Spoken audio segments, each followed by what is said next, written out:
वालों की और बहुजन समाज के लोगों की झुग्गी झोपड़ियाँ, वो किसी यादव की हो सकती है, बिंद की हो सकती है, कुशवाहा की हो सकती है, चमार की हो सकती है, वाल्मीकि की हो सकती है, धोबी की हो सकती है, खटिक की हो सकती है, मुसलमान की हो सकती है वो इन्हीं जातियों के लोगों की।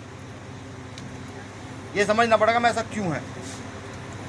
सन 1992 में जब साहब काशीराम साहब ने मंडल कमीशन लागू कराया तो यहाँ के मौजूदा तथाकथित वो लोग जिन्होंने यहाँ की स्त्रियों को और बहुजनों को कभी सम्मान नहीं दिया, जिनको शास्त्रों के अनुसार शूद्र कहा गया, उन लोगों के खिलाफ कमंडल यात्रा चलाई थी।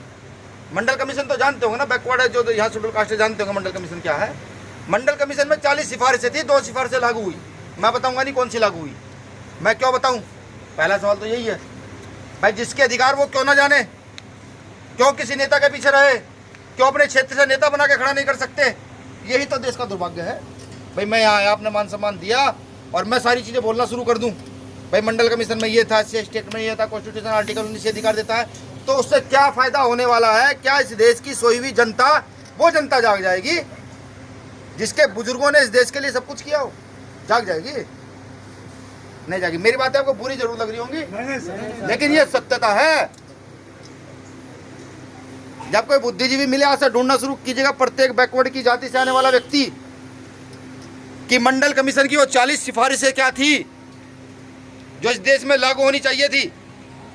लेकिन उसके बाद भी जो लोग आज हमें धर्म के नाम पर अपने साथ खड़ा करने के लिए तैयार रहते हैं, वोट के नाम पर खड़ा करने के लिए तैयार रहते हैं, मैं पूरे जिम्मेदार से कहता हूं, तथाकथित बीजेपी आरएसएस के लोग हमें धर्म पर जब भड़काते रहते हैं, उन्हीं लोगों ने देश के अंदर मंडल के खिलाफ कमंडल यात्रा चलाई थी। और मेरा ओबीसी बैकवर्ड जितने भाई थे वो सारे उस कमंडल यात्रा में शामिल थे। जो पढ़े लिखे नौजवान है, पढ़िएगा। मैं कहता हूं काका कालेलकर की रिपोर्ट पढ़िए, अपने हक अधिकारों के विषय में जानिए। ये देश सेकुलर देश है, यहाँ हिंदू मुस्लिम सिख ईसाई बौद्ध पारसी सब रहते हैं। अगर कोई ये कहता हो कि कोई डंडे तलवार के आधार पर धर्म बदलवा दे, कोई बदलवा देगा? औकात है किसी की इतनी? नहीं। बताइए किस में इतना दम है जो हमारा धर्म बिना वजह बदलवा देगा? नहीं बदलवा सकता। अरे ये हमारे खून में शुमार है, हम शूद्रों के खून में शुमार है। शास्त्रों के अनुसार जिन लोगों को शूद्र गए उनके खून में है वीरता। आपने देखा नहीं कोई आंदोलन होता है तो कौन लड़ता है सड़क पर? अभी शायद बीएचयू में योगी आदित्यनाथ का काफिला रोकने वाले कौन थे? वो एक गुड़िया थी, यादव समाज की गुड़िया थी वो। तो ये तो हमारे खून में शुमार है साहब, लड़ना आंदोलन करना शुमार है खून में। बशर्ते कि हम अपने अधिकार भूल गए, हम ये भूल गए कौन दोस्त और कौन दुश्मन है, बिल्कुल भूल गए। जैसे मैं उदाहरण करूं, साहब काशीराम साहब ने यहाँ बसपा का गठन किया, माननीय मुलायम सिंह यादव साहब ने यहाँ समाजवादी का गठन किया। दोनों एक सिक्के के दो पहलू थे, लेकिन माननीय मुलायम सिंह यादव जी ने रिजर्वेशन में, प्रमोशन में रिजर्वेशन का विरोध किया। आज जब माननीय मुख्यमंत्री अखिलेश, पूर्व मुख्यमंत्री अखिलेश यादव जी की कुर्सी धुलवाई जाती है, जब उनका घर धुलवाया जाता है, तो उनको एहसास होता, बंद करो यार आवाज, तो उनको एहसास होता है कि मैं भी शास्त्रों के अनुसार शूद्र हूं। समझ रहे हैं कि मैं भी शूद्र हूं, मैं भी वही अछूत हूं जिसको सदियों पहले गांव से बाहर रखा जाता था। आज भी देखिए, आज भी आप जब लोकल क्षेत्र में घूमते होंगे ना, और जब हमारे नेताओं की बात आती होगी तो क्या भाषा होती है? अरे ये चमारिन, अरे ये दूधिया, अरे ये ग्वाला, ये भाषा आती है। समझ रहे हैं? तो फर्क समझिए, छोटा सा फर्क समझ लीजिए क्या है। ये लड़ाई वोट की नहीं है, ये लड़ाई खुद के सम्मान को बचाने की है। हो सकता है कुछ लोग यहाँ डेवलप हों, अच्छे हों, विभिन्न जातियों के लोग अच्छे हों, लेकिन क्या पूरे देश में स्थिति ये है, समान है? अगर हम लोहिया की विचारधारा को लेकर के चले, बताइए हमने लोहिया की विचारधारा को कितना स्थापित किया? हमने जगदीश प्रसाद कुशवाहा की विचारधारा को कितना स्थापित किया? हमने कर्पूरी ठाकुर साहब की विचारधारा को कितना स्थापित किया? हमने बाबा साहब अम्बेडकर, फूले साहब की विचारधारा को कितना स्थापित किया?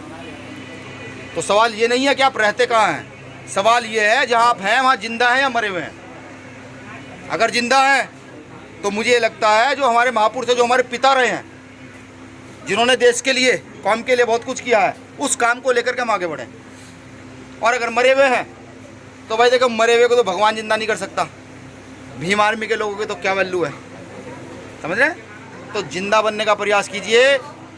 मौजूदा समय में आज देश को, पूरे देश को बेच दिया गया है मैं बार बार जब से पूर्वांचल आया हूँ अपने वक्तव्य में एक ही बात कह रहा हूँ कि जिन लोगों ने देश को बेचा है ये वही लोग हैं। जब आज़ादी के समय भगत सिंह, राजगुरु, अशफाकुल्लाह कहाँ से लोग फांसी चढ़ रहे थे ना, तो इनके लोगों ने अंग्रेजों की गुलामी स्वीकार की थी। यकीन ना है ना, तो आरएसएस के जो महापुरुष है वीर सावरकर, उनको वीर सावरकर कहा जाता है। मैं भी ये कह देता हूँ, तो नेट पर निकाल कर पढ़िएगा, आपको लेटर मिलेंगे अंग्रेजों से माफ़ी के, अंग्रेजों से माफ़ी मांगते हुए कि मुझे माफ़ कर दीजिए, मैं आपकी दास्ता स्वीकार करता हूँ, मैं आपके कहे अनुसार काम करूँगा, लेकिन मुझे काले पानी की सज़ा से मुक्त कर दीजिए। उधर भगत सिंह ये कहता था 23 साल की उम्र में, नहीं झुकूंगा नहीं, फांसी चढ़ा दीजिए। बहुत सारे पूर्वांचल के क्रांतिकारी भी रहे होंगे। तो क्या हम इतने ढीले हो गए हैं, क्या हम इतने अब कायर हो गए हैं कि देश को बेचा जा रहा है और हम चुप हैं? बताइए ना मुझे। रेलवे बेचा हम चुप रहे, बीएसएनएल बेचा हम चुप रहे। अब इन्होंने ऑर्डिनेंस फैक्ट्रियाँ बेच दी हैं। ऑर्डिनेंस फैक्ट्री का मतलब समझता है? जहाँ देश के लिए, देश की सुरक्षा के लिए गोला बारूद बनता है, वहाँ वो इन्होंने सेल कर दिए। समझिए कि जब यहाँ अंग्रेज आए थे, सिर्फ व्यापार के नाम पर अंग्रेज आए थे।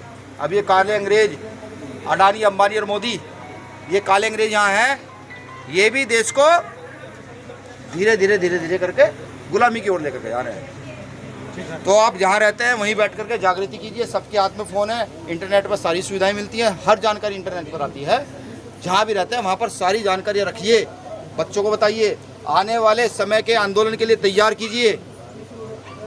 हो सकता है ऐसा हो कि आरएसएस सन 2024 में चुनाव ना कराए, वो ये कह दे कि जो देशभक्त है वो चुनाव के पक्ष में ना रहे, क्योंकि देश आर्थिक तंगी तक जूझ रहा है, कहे बीजेपी के लोग।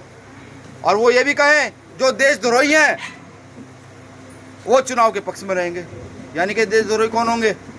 बाबा साहब को मानने वाले, फूले पेरियार को मानने वाले, लोहिया को मानने वाले, जगदीश प्रसाद कुशवाहा, कर्पूरी ठाकुर, इन सब को मानने वाले लोग जो हैं वो होंगे देशद्रोही। और गोवलकर, सावरकर को मानने वाले लोग, कमंडल यात्रा चलाने वाले लोग कौन होंगे? देशभक्त। यानी कि जो देश के लिए असली काम होना चाहिए, जो लोकतंत्र की भाषा में सही है, जो लोकतांत्रिक बात करते हैं, जो समानता की बात करते हैं, वो देशद्रोही हो जाते हैं। ये वही युद्ध हो जाएगा ना, असुर और राक्षसों का युद्ध लिखा जाता है ना। कोई बैकवर्ड मुझे बताए जिसकी जन्म कुंडली किसी ब्राह्मण ने बनाई हो और उसमें उसका गण राक्षस ना लिखा गया हो? बताइए मुझे। बिल्कुल लिखा जाएगा। गण क्या लिखा जाएगा? राक्षस। मेरा गण क्या लिखा जाएगा? राक्षस। आपका गण क्या लिखा जाएगा? राक्षस। यानी कि ये तो वही हो गया, देवताओं और असुरों का युद्ध चल गया है। ये सिर्फ आपके अधिकार छीनने की एक लड़ाई है।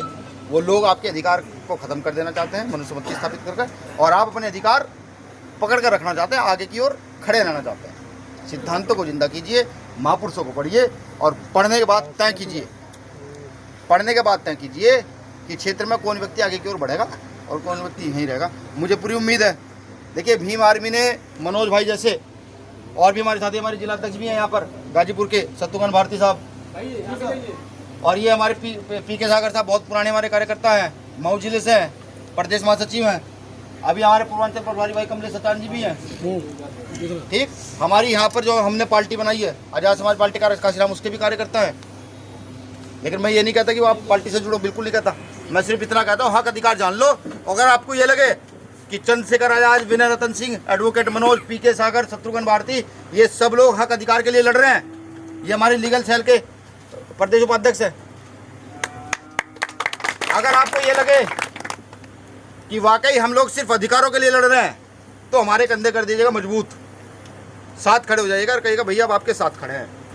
जब तक जिंदा हो ये लड़ाई जिंदा रहेगी, और अन्याय के खिलाफ आप लड़ते रहोगे तो साथ खड़े रहेंगे। हम प्रतिनिधित्व की बात करते हैं, जिसका जितना प्रतिनिधित्व है, अगर इस गांव में 10 अलग अलग समाज के लोग हैं तो उस अलग अलग समाज के 10 लोगों को कुछ ना कुछ मिलना चाहिए, जिससे कि उस समाज की आर्थिक और सामाजिक उन्नति हो सके। ये कॉन्स्टिट्यूशन कहता है। तो मेरा निवेदन है, हक अधिकार जानिए, इन युवाओं को बताइए, मंडल कमीशन को पढ़वाइए। बहुत सारे लोग फील्ड में ऐसे घूम रहे हैं जो मंडल कमीशन की पूरी जानकारी देना चाहते हैं। बहुत सारे लोग ऐसे घूम रहे हैं जो रिजर्वेशन पर पूरे आपको तथ्य बताना चाहते हैं। बहुत सारे लोग ऐसे घूम रहे हैं कि जहां पर हमारी उन्नति को वो लोग उन्नति के रास्ते में बता सकते हैं। देखिए, आज हमारी लड़ाई क्या होनी चाहिए थी, ये हमें समझना पड़ा। आज हमारी लड़ाई होनी चाहिए थी प्रमोशन में आरक्षण की।